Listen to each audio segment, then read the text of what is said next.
WhatsApp guys, good morning. তো এখন প্রায় 15টার মতো বাজে। আজকে হচ্ছে শুক্রবার। আমি জাস্ট ঘুম থেকে উঠলাম। এখন হচ্ছে গিয়ে চা খাবো, খেয়ে স্নান করে পুজো দেবো। আর এখানে হচ্ছে আমাদের মিঠু, যার ঘুম হয়ে গেছে, এনারও ঘুম কমপ্লিট। ওই যে ওই যে ওই যে, চলুন স্নান টান করি। আর আজকে আকাশটা বেশ মেঘলা মেঘলা আছে। বৃষ্টি না হয়, মেঘলা মেঘলা থাকলেও কিন্তু বেশ ঠান্ডা ঠান্ডা থাকে ওয়েদারটা। কালকে তো দুপুরে বৃষ্টি হয়েছিল 2:30-3টের দিকে, আর এখন মেঘলা মেঘলা রয়েছে।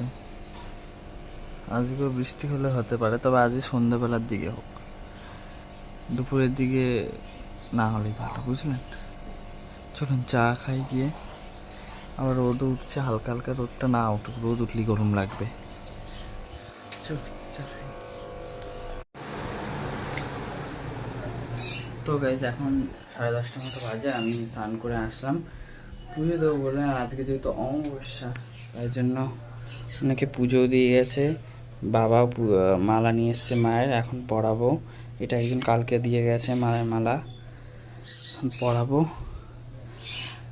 আজকে আবার বড় মায়ের কাছে অন্নকূট, তো ওখানেও যাবো মোটামুটি 2:30-3টে নাগাদ, কারণ 3টের থেকে ভোগ দেবে। তার আগে যদি গিয়ে লাইনে না দাঁড়াতে পারি, কোনো ভোগ প্রসাদ পাবো না। আর যতই হোক, একটু মায়ের ভোগ প্রসাদের স্বাদ আলাদাই হয় দেখতে। যাই হোক, আকাশটা এরকম মেঘলা মেঘলা টাইপের হয়ে রয়েছে, এরকমই থাকুক ভাই। লাইনে দাঁড়াতে আমাদের কষ্ট হবে না। যারা যারা আমরা যাবো, আমি বা মিটু ওখান থেকে চিল্লিয়ে যাচ্ছে, আমি এখান থেকে কথা বলছি বলে। আমরা যারা যাব বা আরও যারা ভক্তরা আসবে মায়ের প্রসাদ নিতে, কষ্ট হবে না রোদের মধ্যে। এরকম একটু মেঘলা মেঘলা থাকুক, বলুন। চলুন, হ্যাঁ আমি পুজো দিয়ে নিয়ে তারপর আপনাদের সাথে কথা বলছি, ঠিক আছে? তো গাইস, আমার পুজো দেওয়া কমপ্লিট হয়ে গেছে। এই জাস্ট হলো, ঘরটার মোছা সব কমপ্লিট। আর রোদ উঠছে এখন আস্তে আস্তে, রোদটা না উঠলেই ভালো। দেখ, চলুন এবার ঘরের দিকে যাই। আজকে অনেকক্ষণ টাইম লেগে গেল পুজো দিতে। অবশ্য না, একটু তো লেট হবে, আবার মেঘও রয়েছে আকাশে। যাক, চলুন যাওয়া যাক ঘরের দিকে।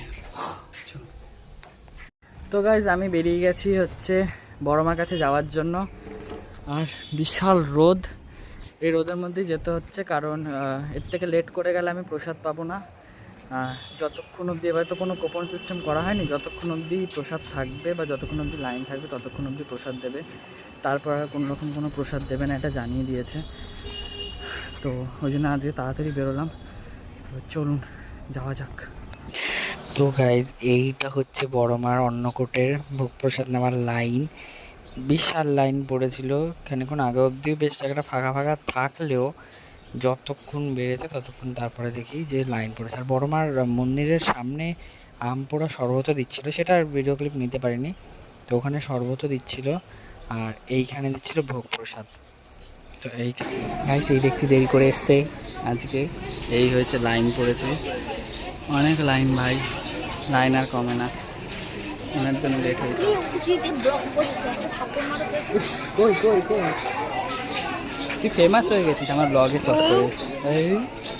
আর এইখানে দিচ্ছিল মায়ের প্রসাদ, এই যে পৌষারি লাইনে দাঁড়িয়েছিল, আর আমি যেহেতু ভিডিও করছিলাম ওইখানে হাসছিল মিচকে মিচকে। পোলাও আর আলুর দম দিচ্ছিল। আর গরমও কিন্তু কালকে পড়েছিল, বিশাল গরম ছিল কালকে।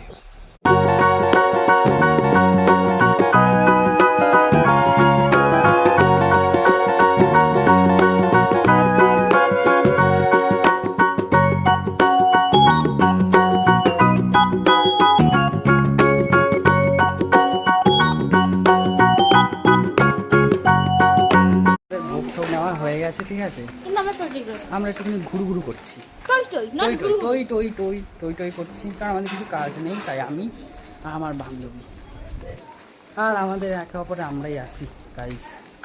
এটার মানে কি? মানে হচ্ছে গিয়ে আমার ফ্রেন্ড সার্কেলের মধ্যে, সার্কেল মানে সার্কেল তো নেই, একজন আছে, আরেকজন আছে আমার ভাই, একমাত্র এরা আমাকে একটুখানি সাপোর্ট করে। আর দু একজন আছে, এরা কয়েকজন আমাকে একটু সাপোর্ট করে, বাকি তো কেউ নাই। চাঁদের দর্শন আর মানে ওই গোল পূর্ণিমায় চাঁদ, গোল চাঁদের দর্শন আর তাদের দর্শন এক সমান হয়ে যায়। তাও এরা আমাকে একটু সাপোর্ট করে বলে আমি কিছু করতে বেঁচে পারছি। আছে। একদম তাই, থ্যাংক ইউ ম্যাডাম। বেঁচে আছে, পৃথিবীতেই থাকতো না, আমরা না থাকতাম। তাহলে এরকম বন্ধুই তো দরকার লাইফে, বলুন। আমার লাইফেও কেন এসছে?